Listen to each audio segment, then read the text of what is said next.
amigos, nuevamente continuando con el contenido del programa y nuestro invitado del día, el doctor Gerson Vizcaíno, especializado en cirugías de segmento anterior, patología ocular e inflamaciones intraoculares. Doctor, antes de la pausa habíamos hablado de las uveitis anteriores e intermedias. Evidentemente nos queda ya la parte posterior o la afección generalizada del ojo. ¿Cómo se manifiestan las afecciones ya exclusivas de la parte posterior en el ojo? A nivel de la parte posterior ocurre algo interesante y es que el paciente es posible que tenga un ojo claro, el iris se vea normal, pero el paciente empiece a quejarse de mala visión sin un motivo aparente. Y es la causa principal por la que el paciente llega a la consulta, porque no ve bien a pesar de que su ojo se ve bien. Es muy diferente a cuando decimos un ojo rojo. Vamos a ver esta imagen que corresponde a un ojo normal. Y nosotros vamos a estar valorando que la parte central que se ve más oscura corresponde a la mácula. Esa sería el área de mejor visión. Y justo al lado vemos algo un poco de color más claro donde salen los vasos sanguíneos, corresponde a lo que es el nervio óptico. Eso es para que nuestros pacientes guarden en su memoria esta imagen y ahora que vamos a ver un paciente con una uveitis posterior. Y aquí dirían, casi no se ve nada, justamente es eso. Está tan inflamado que podríamos decir que estamos viendo dentro del ojo a través de un vitrio que es transparente, como si se tratara de una gelatina de un color turbio. En algunas ocasiones se puede ver la silueta, pero en otras ocasiones ni siquiera logramos ver nada de lo que está dentro del ojo. Algunas de estas afecciones se van a caracterizar porque van a cursar como corioretinitis, como retinitis franca o como uveitis posteriores completa, incluyendo la afección del vitrio. Estos son los casos más dramáticos en la disminución de la visión. Sí, estos son los casos que más afectan al paciente y hacen que un tratamiento inmediato sea la diferencia entre ver y el paciente quedar ciego, porque acá no hay vuelta de hoja. Una vez que el paciente, la enfermedad ha dañado la retina, ha dañado la coroide, el vitrio está afectado, aún en las mejores manos queda muy poco que hacer. ¿Cuáles son los tipos de lesiones permanentes que dejan estas inflamaciones ya de la parte posterior? Existen varias entidades. Una de ellas es la necrosis retiniana, generalmente causado por citomegalovirus, que es un virus que afecta a personas con VIH o no que están inmunocomprometidos. Pacientes que han recibido un trasplante renal, que están en tratamiento y necesitan mantener un control de su inflamación, como también pacientes que son VIH y que debutan con una necrosis retiniana. Existen otras alteraciones, como esta es una cicatriz de un paciente que padeció una enfermedad autoinmune llamada Burkitt-Yagnaya-Arada. Se va a caracterizar porque va a haber un desplazamiento del pigmento, como dijimos al principio.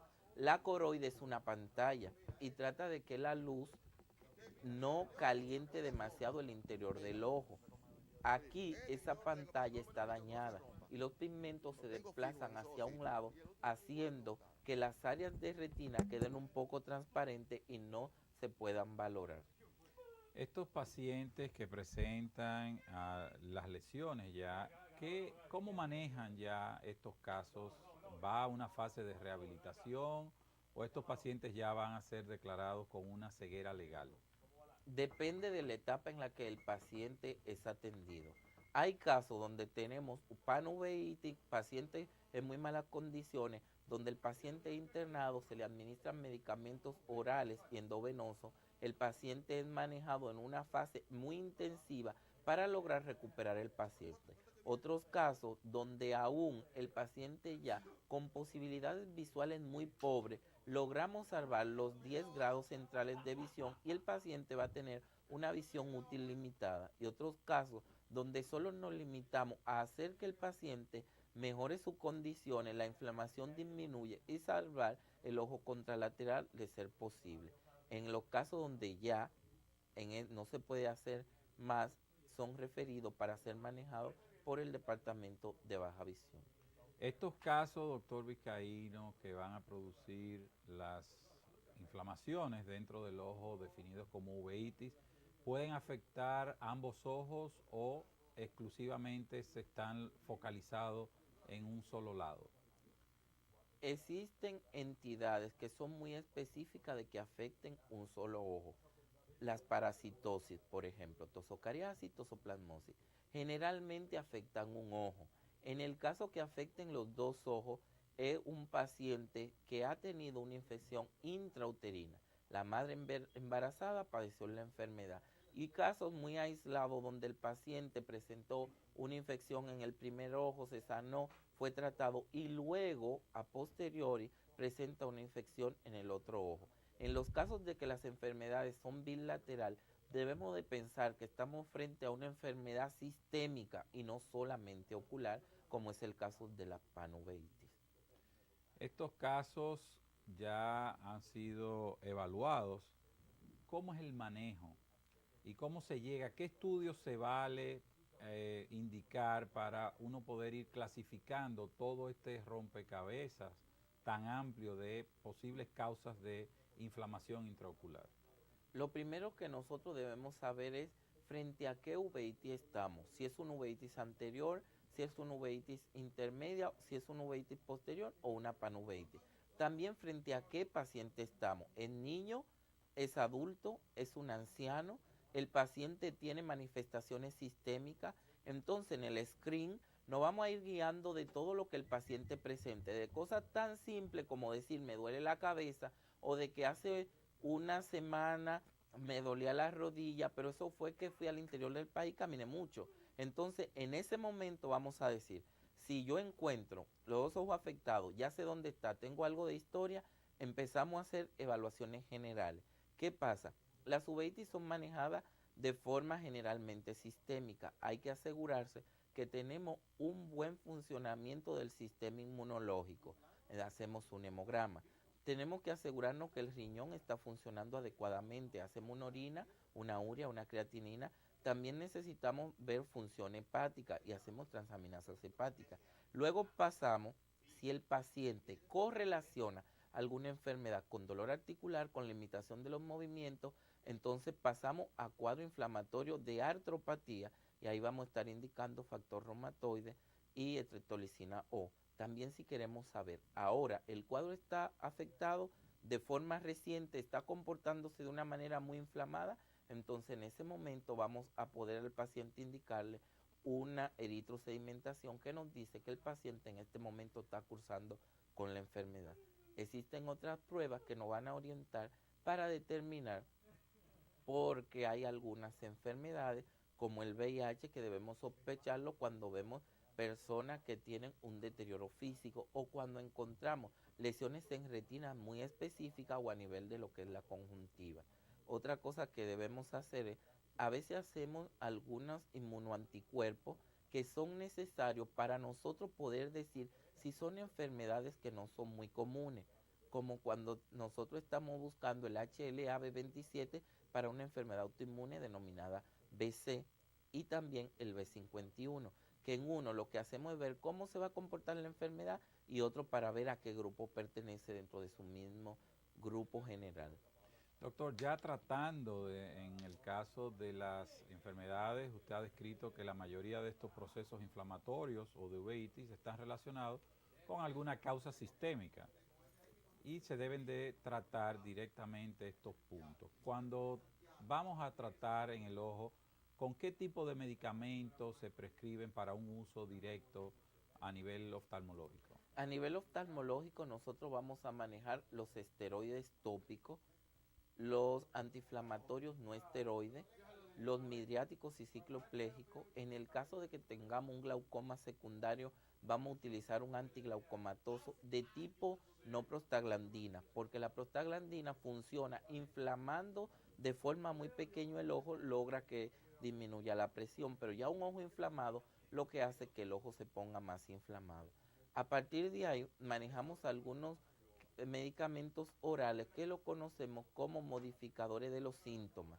y otros más complejos que los manejamos ya en conjunto con departamentos como inmunología, infectología, también como reumatología, que son los inmunosupresores y los anticuerpos monoclonales. ¿Hay alguna predisposición para los procesos inflamatorios de acuerdo a la edad, la raza o el sexo, doctor?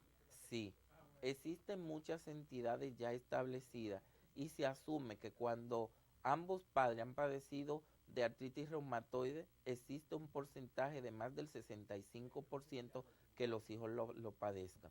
Cuando encontramos una enfermedad como el BC, existe un porcentaje mucho más alto de que los hijos lo padezcan.